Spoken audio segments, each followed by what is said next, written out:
अस्सलाम वालेकुम। आप देख रहे हैं YouTube channel Numan Khokhar. Dawn of Lahore का प्रोग्राम चल रहा है। अब मैं डॉन ऑफ पंजाब का भी प्रोग्राम शुरू कर रहा हूं। अब मेरे चैनल नुमान खोखर की प्लेलिस्ट में डॉन ऑफ लाहौर के अलावा डॉन ऑफ पंजाब का फोल्डर भी होगा। डॉन ऑफ पंजाब में आज हम जिक्र करेंगे सरदार हुमायूं अजमल डोगर का, जिनका ताल्लुक ज़िला शेखुपुरा खानका डोगरा गांव चनियावाली है। ये माशाल्लाह ज़िंदा हैं और इन पर 100 से ज़ायद मुख्तलिफ नौयत के मुकदमात दर्ज थे, जिनमें से 25 से ज़ायद कत्ल, 20 से ज़ायद पुलिस मुकाबले, बहुत से पर्चे इक़दाम कत्ल के भी थे और जो पर्चे नजायज़ तौर पर कराए गए थे उनकी तादाद न जाने कितनी थी। हुमायूं डोगर तकरीबन 20 साल इश्तिहारी रहा। इनकी दुश्मनी इस कदर ज़्यादा और शदीद थी कि ये हर किस्म के हथियारों जैसे रॉकेट लॉन्चर, हैंड ग्रेनेड्स और राइफलों से हर टाइम मुसल्ला रहते थे। आज की वीडियो थोड़ी लंबी होगी क्योंकि इसमें असल पुलिस मुकाबलों और मुख्तलिफ वाक़यात का जिक्र होगा जो हर्फ ब हर्फ सच्चे हैं। सरदार हुमायूं डोगर और इनके छोटे भाई सरदार ज़फ़र डोगर उर्फ रफी डोगर के बारे में जानने के लिए वीडियो पूरी देखें ताकि आपको अच्छी तरह समझ आए। वीडियो शुरू करने से पहले अगर आपने मेरा चैनल सब्सक्राइब नहीं किया तो मेरे चैनल नुमान खोखर को सब्सक्राइब कर लें ताकि आपको आने वाली नई वीडियोज़ के नोटिफिकेशन मिलते रहें। तो आइए वीडियो शुरू करते हैं। सरदार अजमल डोगर, जो कि सरदार हुमायूं अजमल डोगर के वालिद थे, बहुत बड़े जागीरदार थे। उनकी 2 शादियां थीं। ये कुल 6 भाई थे। सरदार हुमायूं डोगर दूसरी बीवी में से थे। भट्टों के दौर में भट्टों ने जागीरदारों की ज़मीनें मज़ारों को दे दीं, जिसमें से 100 एकड़ से ज़ायद ज़मीन हुमायूं डोगर के मज़ारों को चली गई, जो कि हुमायूं डोगर के हिस्से की थी, और इसके बाद हुमायूं डोगर के हिस्से चंद एकड़ ज़मीन रह गई। जब हुमायूं डोगर 10 साल का हुआ तो उसे पता चला कि जुल्फ़कार अली भट्टो ने हमारी ज़मीनें मज़ारों को दे दी हैं, तो उसे बड़ा दुख हुआ। वक्त गुज़रा और हुमायूं डोगर 12 साल का हुआ तो उसने अपने घर कहा कि मैंने ये ज़मीन वापस लेनी है, और हुमायूं डोगर इस बारे में सोचता रहा। फिर बेनज़ीर भट्टो का दौर आया और उसने ऐलान किया कि जिसकी ज़मीन थी वो वापस ले लें। ये गालबन सन 1988 की बात है। इस ऐलान के बाद जब हुमायूं थोड़ा बड़ा हुआ तो उसने उन लोगों को जिनके पास हुमायूं डोगर की ज़मीन थी और वो मुख्तलिफ बरादरियों के लोग थे, कहा कि मेरी ज़मीन वापस करो, ये मेरे बाप की मलकियत है। वो लोग राज़ी ना हुए क्योंकि वो लोग काबिज़ हो चुके थे। उन लोगों का सरबराह, जिसका नाम था यूनुस, वो बदमाश टाइप और दोगला इंसान था। उसने सारे लोगों को इकट्ठा किया और उनसे कहा कि हमने इनको ज़मीन नहीं देनी, और इन लोगों ने ये प्लानिंग की कि ये सब मिलकर हुमायूं डोगर के वालिद अजमल डोगर को कत्ल कर देंगे। इस प्लानिंग का जब हुमायूं डोगर को पता चला तो उसने कहा ये मेरे बाप को कत्ल करने का सोच रहे हैं तो मैं यूनुस को ही कत्ल कर देता हूँ। 14 साल की उम्र में हुमायूं डोगर ने अपने साथियों के साथ मिलकर यूनुस को कत्ल कर दिया। इसके बाद हुमायूं डोगर पर कत्ल का पहला पर्चा दर्ज हुआ और ये जुर्म की दुनिया के सफ़र का आगाज़ था। इसके जो साथी थे वो हुमायूं डोगर के मामू हबीब इंसारी, दारा गुज्जर वगैरह थे। कुछ अरसे बाद हुमायूं डोगर ने गिरफ्तारी दी क्योंकि पुलिस ने अजमल डोगर, जो कि हुमायूं डोगर के वालिद थे, गिरफ्तार कर लिया था। इसके बाद हुमायूं डोगर जेल चला गया और बड़े टैके से जेल काटी। इसके बाकी साथियों की ज़मानत हो गई। ये अपने मामू के साथ जेल में ही था और इसकी ज़मानत नहीं हुई थी। ये चांस था कि हुमायूं डोगर को उम्र कैद हो सकती है। हुमायूं डोगर पीरों फ़कीरों को बहुत मानता था। हुमायूं डोगर ने जेल से फ़रार का प्लान बनाया और बड़े तरीके से जब वो तारीख पर गया तो पुलिस वालों को धोखा देकर फ़रार होने में कामयाब हो गया। हुमायूं डोगर शुरू से ही दौड़ और निशानाबाजी में अच्छा था। अब हुमायूं डोगर इश्तिहारी था। वो अपने मामू जो पहले ही इश्तिहारी थे, रियाज जट, उनके पास चला गया। ये काफ़ी अरसा इश्तिहारी रहे। इस दौरान और कत्ल हुए। वक्त गुजरता रहा, हुमायूं डोगर का नाम बढ़ता रहा। यूनुस के कत्ल में हुमायूं डोगर की सुलह हो गई और कुछ ज़मीन उन्होंने यूनुस के लवाहिकीन को दे दी। बाकी ज़मीन और बाकी ग्रुपों के लोगों ने सोचा कि अब हमारा कब्ज़ा तो है नहीं। उन्होंने बाकी ज़मीन सस्ते दामों गुजरांवाला के एक नामवर ग्रुप अफजल चद्दड़ को बेच दी, जो कि एक स्ट्रॉन्ग पार्टी थी। उनका असर व रसूख पूरे पंजाब में था और ये 7 भाई थे। जब हुमायूं डोगर को इस बात का पता चला तो उसने उन लोगों को पैगाम भेजा और उन्हें सारी बात बताई और उन्हें कहा कि वो इस मामले में ना आए। तो अफजल चद्दड़ ने कहा, ठीक है, हम नहीं आते, लेकिन हमारे पैसे डबल वापस करो। यहाँ से हुमायूं डोगर और अफजल चद्दड़ की दुश्मनी शुरू हुई, जो बहुत अरसा चली और इसमें दर्जनों अफराद कत्ल हुए। हुमायूं डोगर तकरीबन सन 1990 से सन 2010 तक 20 साल इश्तिहारी रहा। अफजल चद्दड़ के ताल्लुकात पुलिस में भी थे और एसपी अफजल चद्दड़ की बरादरी का था और इस ज़मीन की वजह से आए रोज़ दोनों ग्रुपों हुमायूं डोगर और अफजल चद्दड़ के माबैन लड़ाई होती। दोनों ग्रुपों के माबैन 8-8 दिन तक लगातार फायरिंग होती रहती थी और पुलिस अलग छापे मारती थी। हुमायूं डोगर और पुलिस की क्रॉस फायरिंग भी अक्सर होती थी। दोनों ग्रुपों की फायरिंग से कई बंदे ज़ख्मी होते और कई कत्ल हो जाते। ऐसा होना मामूल था। हुमायूं डोगर अपनी ख़ानदानी ज़मीन किसी सूरत नहीं छोड़ना चाहता था। वो खुद मरकर इस ज़मीन में दफन होता या अपने दुश्मनों को इसमें दफन कर देना चाहता था, मगर ज़मीन नहीं छोड़ना चाहता था।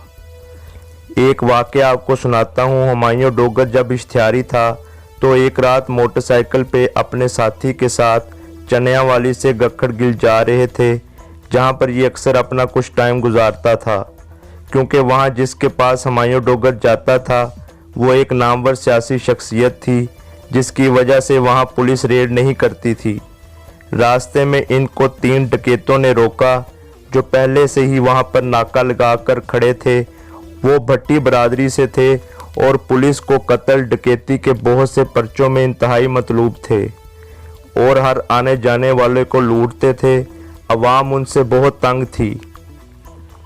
इसी दौरान हुमायूं डोगर के साथी ने इसे कहा कि आगे डकैती हो रही है, वापस चलते हैं। हुमायूं डोगर ने कहा कि अगर मैं इनसे डर कर वापस जाऊंगा तो मुझे हुमायूं डोगर कौन कहेगा और ये लोग मेरे नाम से वाकिफ़ होंगे और वो हमारा हया करेंगे, लिहाजा ये चलते गए। और हुमायूं डोगर ने बुलंद आवाज़ में कहा कि मेरे रास्ते में ना आना, मैं सरदार हुमायूं डोगर हूँ। लेकिन डकैतों ने मोटरसाइकिल चलाने वाले को राइफल का बट मारा, जिसकी वजह से दोनों यानी हुमायूं डोगर और इसका साथी नीचे गिर गए। जब उन्होंने हुमायूं डोगर को देखा तो ना जाने उनके दिल में क्या ख्याल आया कि उन्होंने हुमायूं डोगर को बरस्ट मारा, जो मोटरसाइकिल पर लगा। जवाबी कार्रवाई में हुमायूं डोगर ने उनको बरस्ट मारकर मौके पर ही मार दिया। एसपी अफजल चद्दड़ ग्रुप की हमायत करता था और हुमायूं डोगर की ज़मीन पर कब्जा करवाने पर चद्दड़ ग्रुप का साथ देता था, जिसकी वजह से हुमायूं डोगर ने एसपी को पैगाम भेजा कि मैं हक पर हूं और तुम दूसरे ग्रुप का साथ दे रहे हो। अगर तुम बाज ना आए तो मैं तुम्हें कत्ल कर दूंगा। मैं ज़मीन नहीं दूंगा, मैं तो मरा ही हुआ हूँ, जिंदा तुम्हें भी नहीं छोड़ूंगा। इस धमकी की वजह से एसपी ने अपना तबादला करवा लिया। हुमायूं डोगर के बड़े भाई जो इस काम में नहीं थे, उन्होंने हुमायूं डोगर को मना किया कि अब लड़ाई झगड़ा नहीं करना, हम कानूनी तरीके से अपना केस लड़ेंगे।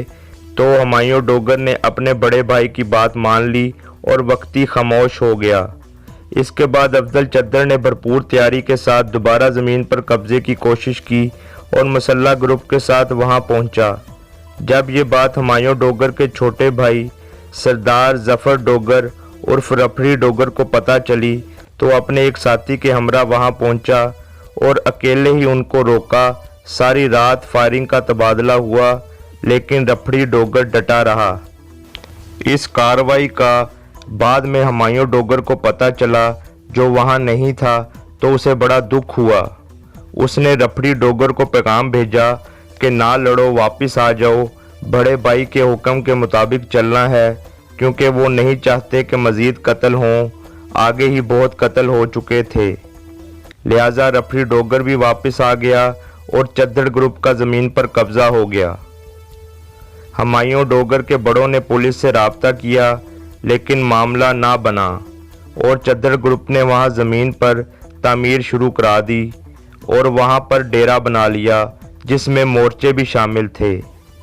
जिसके बाद अफजल चद्दड़ ग्रुप की वहां दहशत मज़ीद बढ़ गई। जब पुलिस ने इनकी बात ना सुनी तो इनको बड़ा दुख हुआ। कुछ दिन बाद हुमायूं डोगर और रफरी डोगर ने अपने साथियों के हमरा रात की तारीकी में अफजल चद्दड़ ग्रुप पर हमला किया, जो कि 10 बंदे थे, और उन सब को पकड़ लिया, जिसमें चद्दड़ ग्रुप का सरबरा अफजल चद्दड़ भी शामिल था। इस कार्रवाई के बाद हुमायूं डोगर का इरादा था कि इन सब को यानी 10 बंदों को मारकर फरूखाबाद नहर में फेंकना है, लेकिन अफजल चद्दड़ ने अल्लाह रसूल के वास्ते देने शुरू कर दिए। नबी पाक के सदके कहा, छोड़ दो, मैं दोबारा कभी यहाँ नहीं आऊँगा, जिस पर हुमायूं डोगर ने नबी पाक के सदके उसे कत्ल नहीं किया और गांव के लोगों ने अफजल चद्दड़ ग्रुप को पुलिस के हवाले कर दिया, जो कुछ अरसा जेल में रहकर बाहर आ गए। 6 माह गुजरे थे कि अफजल चद्दड़ ग्रुप सारी कस्में भूल गए और दोबारा मैदान में आ गए। चूंकि अफजल चद्दड़ ग्रुप को पुलिस की सपोर्ट हासिल थी और इसका असर रसूख था, इसने पुलिस की बहुत बड़ी रेड करवाई और ख़ुद भी बहुत सारे बंदे लेकर ज़मीन पर एक बार फिर कब्ज़ा लेने पहुंचा। पुलिस मुकाबले में दोनों तरफ से फायरिंग का तबादला हुआ और रफरी डोगर ने एक पुलिस वाले पर गन तान ली और उससे उसकी राइफल छीन ली और उसे कहा कि तुम पुलिस वाले ऐसा क्यों करते हो? तुम लोगों को नहीं पता कि यह ज़मीन हमारी है और हम हक पर हैं। तो पुलिस वाले ने मिन्नत समाजत की कि मुझे ना मारना, हम तो मुलाजिम हैं, हमें तो जो हुक्म मिलता है हम वो ही करते हैं।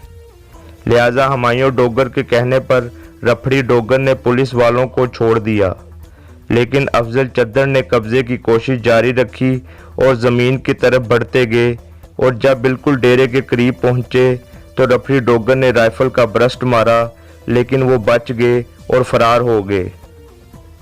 अब मैं हुमायूं डोगर का सबसे बड़ा पुलिस मुकाबला सुनाने लगा हूँ, जिसका गवाह सारा गांव था, जो पूरा दिन जारी रहा।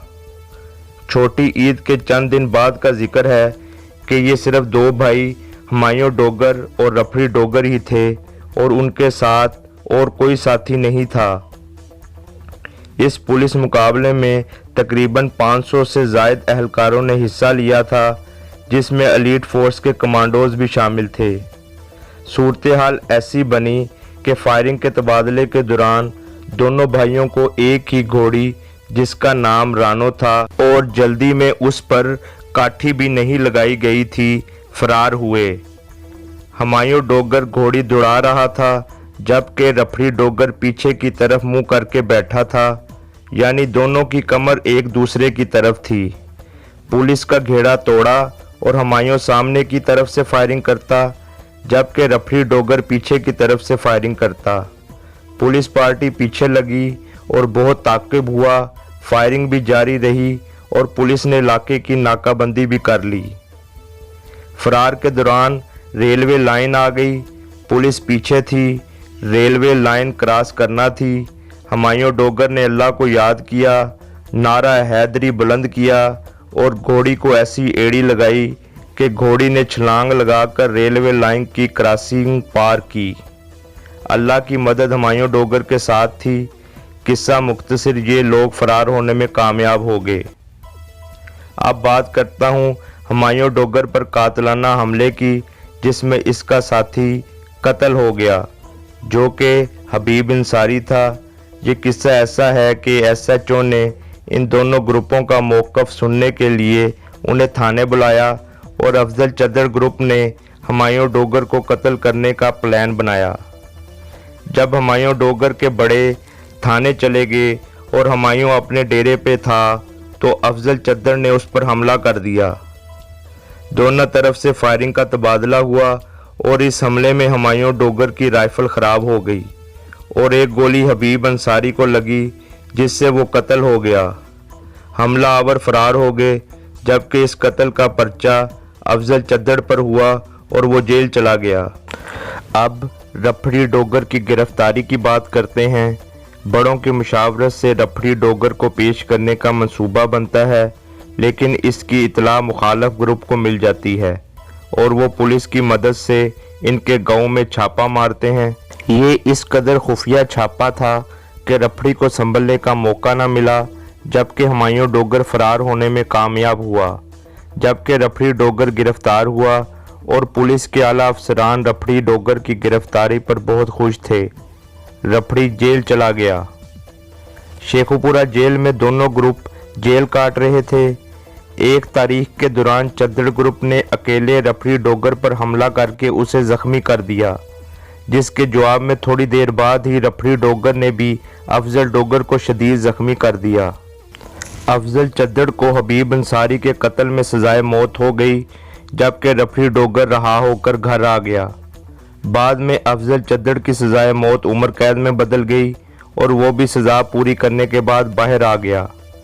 बाहर आते ही चद्दड़ ग्रुप दोबारा एक्टिवेट हो गया, लेकिन अब हुमायूं डोगर ने भी अपने पैर जमा लिए थे और उसे सियासी सपोर्ट भी हासिल हो गई थी।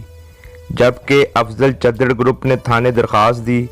SHO ने कहा कि अब हक सच की बात होगी और अफजल चद्दड़ को कहा कि अगर तुम्हारे पास ज़मीन के कागजात हैं तो मुझे दिखाओ, अगर तुम्हारे पास कागजात हैं तो मैं तुम्हें ज़मीन का कब्ज़ा ले देता हूँ।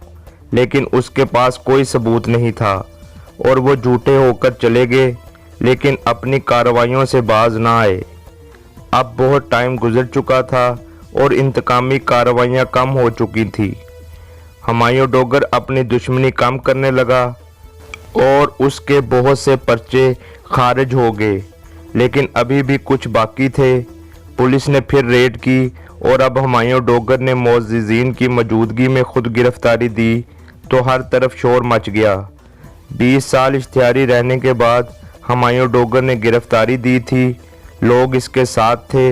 इस मौके पे इसे सियासी मदद भी मिली, जिसकी वजह से ये बहुत जल्द जेल से वापस आ गया और इस पर मुकदमात ख़त्म हो गए। लेकिन दुश्मनी अभी भी है और ज़मीन हुमायूं डोगर के पास है। मेरी तमाम वालिदैन से गुजारिश है कि अपने बच्चों की तालीम व तरबियत पर ख़ास तवज्जो दें और उन पर कड़ी निगाह रखें, ताकि वो पाकिस्तान के लिए अच्छे और मुअज़्ज़िज़ साबित हों। आप देख रहे थे नुमान खोखर यूट्यूब चैनल। उम्मीद करता हूँ आपको वीडियो अच्छी लगी होगी। मेरा channel Numan Khokhar subscribe, like और शेयर करना ना भूलिएगा और बेल का बटन ज़रूर दबाइएगा, ताकि आपको आने वाली लेटेस्ट वीडियोज़ की अपडेट्स मिलती रहें। इसके साथ ही मुझे इजाज़त दीजिए। अल्लाह हाफिज़।